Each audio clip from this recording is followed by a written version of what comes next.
All right, so today we are going deep on logic and love. Ooh, interesting combination. It is, and get this, our source material is Love is a Fallacy, Okay, I know this one. Max Schulman. Classic. Short story. Really funny. It's about a guy who thinks he can use logic to, well, to win over a woman's heart. You know, it's funny, this story, it brings up this question that's always kind of fascinated me. Can you really, I don't know, apply logic to something as messy as love? Yeah, and right away you get the sense that this main character, he's a little full of himself. Oh, yeah. I mean, Schulman opens with this line: Organic chemistry is the study of organs.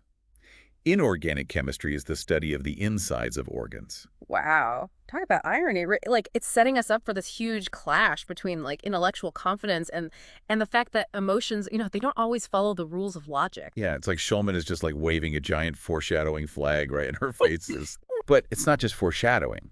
It's about using logical fallacies, right? Yeah. To like make fun of this guy's attempts at love. Exactly. And Schulman uses those fallacies throughout the story, not just for laughs, but to really hammer home this point that logic, while useful, it has its limits when it comes to, well, matters of the heart. Okay, so maybe you're already familiar with, logical fallacies, but for those who need a reminder. Yeah, a little logic 101. Exactly. Could you give us that? Sure. So, to put it simply, a logical fallacy is basically an error in reasoning. It's an argument that might sound persuasive at first, but when you break it down, you realize it's built on, well, faulty logic. Okay, so how does this play out in the story? Like, can you give us a real example of a fallacy that the protagonist uses? Oh, absolutely. So one that really stands out is what's called the argumentum ad consequentiam, Mhm. also known as the appeal to consequences.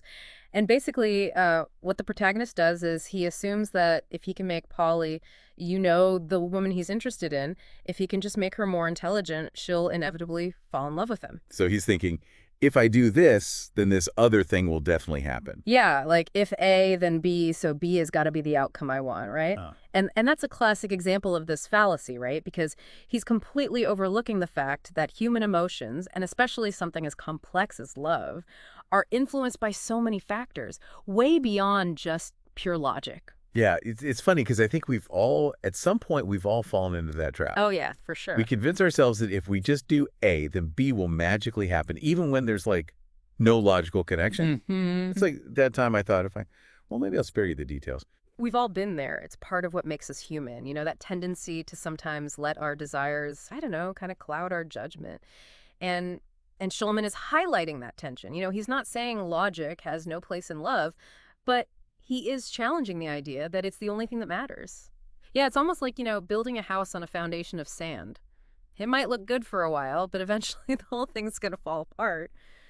So then on one hand, we have this idea in this story that love is a fallacy, Hmm. at least if you're only looking at it from a purely logical perspective. Hmm. But then Schulman, he also seems to be saying that it's not actually a fallacy, just, well, complicated. Yeah. So, like, what's the takeaway here? What's he trying to tell us about the relationship between logic and love? I think, what Schulman is doing is he's kind of subtly pushing us to consider the limits of logic. He's not saying we should just toss reason out the window, but that, it's not the only tool we have when we're trying to to Yeah. understand the world. Especially Wow. something like love that's so complex. Yeah, I mean, isn't there a danger in like overanalyzing everything? Our emotions. When does it become too much? Hmm. When does all that analyzing like take the joy out of it? That's a really good point. And I think Schulman would agree. I mean, there's a certain, magic to love, a mystery that maybe shouldn't be totally figured out, sometimes embracing the unknown, the things that can't be, perfectly explained. That's just as important as looking for clear answers. Yeah, it's like he's saying it's okay to not have to control everything, Yeah. to just accept that, there's something beautiful about the unpredictable parts of love. Exactly. And this idea, it goes beyond, just romantic love, right? Think about art, music, even spirituality, all those experiences that really connect with us on a deeper level. I mean, we can analyze them, try to break them down into little pieces, but there's always going to be something that logic can't explain, something that speaks to our emotions. Yeah, and it's interesting because, at first glance, love is a fallacy. It might seem like this lighthearted story about a guy who's failing at romance. But there's so much more to it. It makes you think maybe Schulman was trying to say something bigger about how we approach I don't know, life in general. Oh, for sure. I think he's tapping into this tension that's always been there between logic and emotion. I mean, we live in a world that values, I don't know, values data, efficiency, Mhm. things you can measure. It's easy to get caught up in thinking everything can be, controlled and predicted. We're supposed to be like these perfectly rational beings Mhm. making decisions based on like spreadsheets and algorithms. Exactly. But Schulman's story, it reminds us that we're so much more complex than that. We're driven by, I don't know, emotions, intuition, gut feelings, and those things, they might not always be logical, but they're a part of what makes us us. So, I mean, where does that leave us? If we say, okay, love can't be reduced to just logic, how does that change how we do things? That's a great question. And it's one I hope you'll think about as you reflect on this story. Does recognizing the limits of logic, does that make us more open to new ideas, more willing to embrace the unknown? Maybe it even, I don't know, maybe it helps us be more forgiving of ourselves and others when we make decisions that don't seem completely rational at first. It's like he's saying, hey, it's okay to not have all the Yeah, answers. exactly. And And maybe, just maybe, that's where the real beauty is.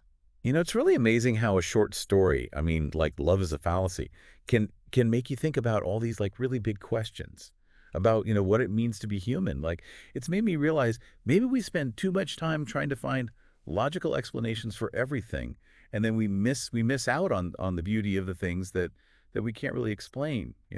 Yeah, and what's interesting to me is the timing of this story. I mean, Schulman wrote it way back in the 1950s.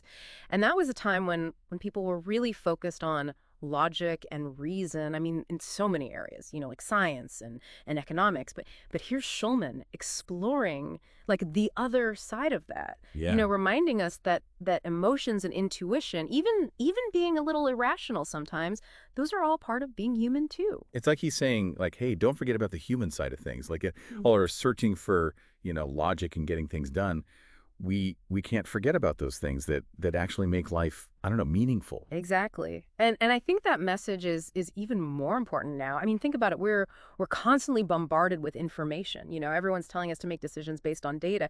But Schulman's story, it reminds us that some of the most important thing, I mean, love, art, even spirituality, you can't just boil them down to a formula. So as we're wrapping up our deep dive into Love is a Fallacy, what's like the one thing you want us to walk away with? Well, I mean, if love isn't always logical, what does that mean for how we approach, relationships or Right. making decisions or even just understanding ourselves? I mean, does it open us up to new possibilities? Does it make us, more understanding when other people don't act in perfectly rational ways? I mean, Mhm. those are questions I really think are worth, exploring. I like that. So something to think about. Well, it's been great, going through this story with you and finding all this like hidden stuff. Yeah, it's been fun. And to everyone listening, keep asking questions, keep exploring, and remember that sometimes the best answers are the ones you find on your own. Mhm. Until next time.